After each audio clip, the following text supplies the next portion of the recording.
रानो चिड़िया और उसका पति टुन्नू चिड़ा सुंदरवन के सबसे अमीर और लालची जमींदार कालू सेठ के खेतों में दिन रात पसीना बहाते थे। लेकिन कालू सेठ किसी भी गरीब पक्षी को उसकी पूरी मजदूरी नहीं देता था। टुन्नू जी, पिछले 3 महीनों से सेठ हमें एक कौड़ी भी नहीं दी है। घर में राशन का आखिरी दाना भी खत्म हो गया। आज मैं सेठ से साफ साफ बात करूंगी। आखिर हमारी मेहनत की कमाई है, हम कोई भीख थोड़ी ही मांग रहे हैं। तभी वहाँ कालू सेठ उड़ता हुआ आया और एक ऊंची डाल पर बैठ गया। अरे ओ टुन्नू, ओ रानो, बातों के सिलसिले बंद करो और काम पर ध्यान दो। अगर आज शाम तक ये पूरा खेत साफ नहीं हुआ तो एक दाना भी नहीं मिलेगा। सेठ जी प्रणाम। सेठ जी, हमें आपसे कुछ बात करनी है। हमारे पिछले 3 महीने के पैसे बाकी हैं। हमारे घर में खाने को कुछ नहीं है। कृपया आज हमारे पैसे दे दीजिए। पैसे? कैसे पैसे? तुम मुफ्तखोरों को बस पैसे चाहिए, काम ठीक से करते नहीं और दाम मांगने आ जाते हो। ऐसा मत कहिए सेठ जी, हम सुबह 4 बजे से रात के अंधेरे तक आपके खेतों में मरते हैं। पूरा जंगल जानता है कि हम तभी काम से जी नहीं चुराते। अच्छा, तो अब तुम मुझे सिखाओगे? इस कालू सेठ के खिलाफ आवाज उठाने की हिम्मत कैसे हुई तुम्हारी? जो भी मेरे सामने जुबान लड़ाता है उसे मैं अपने यहाँ नहीं रखता। तुम दोनों अभी के अभी मेरे खेत से निकल जाओ। तुम दोनों को नौकरी से निकाला जाता है। रानो और टुन्नू रोते हुए वहाँ से चले गए। शाम हो चुकी थी। रानो और टुन्नू भूखे प्यासे एक पेड़ के नीचे बैठे थे। टुन्नू थककर सो गया था। रानो पानी पीने के लिए पास की नदी पर गई। वहाँ उसने देखा कि एक बूढ़ा आदमी नदी के किनारे बेहोश सा पड़ा था। उसके पास एक बहुत बड़ा चमकीला बैग था। अरे दादाजी, आंखें खोलिए, आपको क्या हुआ है? पानी, पानी, बहुत प्यास लगी है बेटी। मैं बहुत दूर से आ रहा हूँ। मुझ में उड़ने की शक्ति नहीं बची। रानो ने बिना एक पल गवाए पास पड़े एक छोटे से मिट्टी के मटके में नदी का साफ और ठंडा पानी भरा। उस बूढ़े आदमी को पानी पिलाने लगी। लीजिए दादाजी, थोड़ा पानी और पीजिए। अब कैसा लग रहा है आपको? धन्यवाद बेटी, तुमने आज मेरी जान बचा ली। इस मतलबी दुनिया में जहाँ सब अपने बारे में सोचते हैं, तुमने एक अजनबी की मदद की। तुम्हारा दिल बहुत साफ है। तुम्हारी आंखों में ये उदासी क्यों है? क्या बताऊं दादाजी, हम बहुत गरीब हैं। जमींदार ने हमारी मेहनत के पैसे भी छीन लिए और नौकरी से भी निकाल दिया। अब समझ नहीं आ रहा कि कल सुबह का सूरज कैसे देखेंगे। ईमानदार और मददगार जीवों का भगवान हमेशा साथ देते हैं।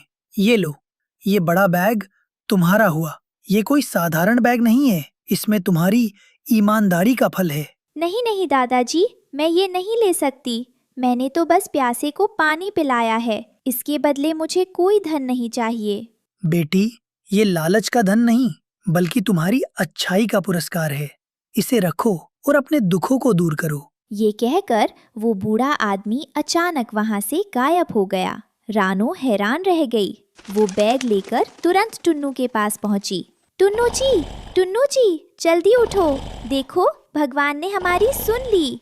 क्या हुआ रानो, क्यों चिल्ला रही हो? और ये बड़ा सा बैग किसका है? रानो ने जैसे ही बैग की जिप खोली, दोनों की आंखें फटी की फटी रह गईं। बैग सोने के सिक्कों और नोटों से लबालब भरा हुआ था।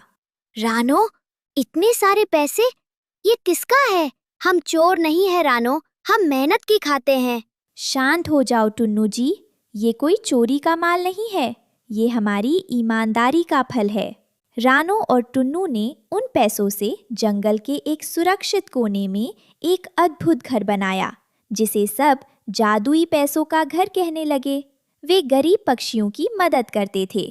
तभी एक दिन सुंदरवन की सबसे चालाक और लालची लाली लोमड़ी वहां से गुजरी। अरे वाह, ऐसा घर तो मैंने पूरी जिंदगी में नहीं देखा। दीवारों पर इतने नोट। अगर ये घर मेरा हो जाए तो मुझे कभी शिकार करने की जरूरत नहीं पड़ेगी। लाली लोमड़ी ने एक योजना बनाई। हाय दया, कोई है? मुझे बचाओ। जमींदार कालू सेठ मेरे पीछे पड़ा है। वो मुझे मार डालेगा। मुझे छुपा लो। रानो और टुन्नू घर से बाहर आए। अरे लाली बहन, क्या हुआ? तुम इतना क्यों रो रही हो? अंदर आ जाओ। खैरो रानो, लोमड़ी पर इतनी जल्दी भरोसा करना ठीक नहीं। नहीं टुन्नू भाई, मैं सुधर गई हूँ। कालू सेठ ने मेरा सब कुछ हड़प लिया। मुझे बस आज की रात अपने इस प्यारे से घर में रहने दो। सुबह होते ही मैं चली जाऊंगी। रानो ने लोमड़ी को घर के अंदर बुला लिया और उसे खाना खिलाया। रात को जब रानो और टुन्नू सो गए तो लाली लोमड़ी दबे पांव उठी। मूर्ख चिड़िया, अब ये घर मेरा है। सुबह होते ही मैं इन्हें यहाँ से धक्का मारकर निकाल दूंगी। और अगर इन्होंने मना किया तो मैं इन्हें एक ही निवाले में खा जाऊंगी।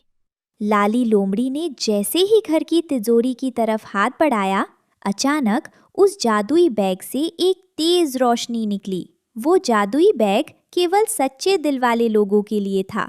लालची लोगों के लिए वो एक फंदा था। घर के दरवाजे और खिड़कियां अपने आप बंद हो गए और लाली लोमड़ी एक पिंजरे में कैद हो गई। बचाओ, बचाओ, मुझे छोड़ दो। ये क्या हो रहा है?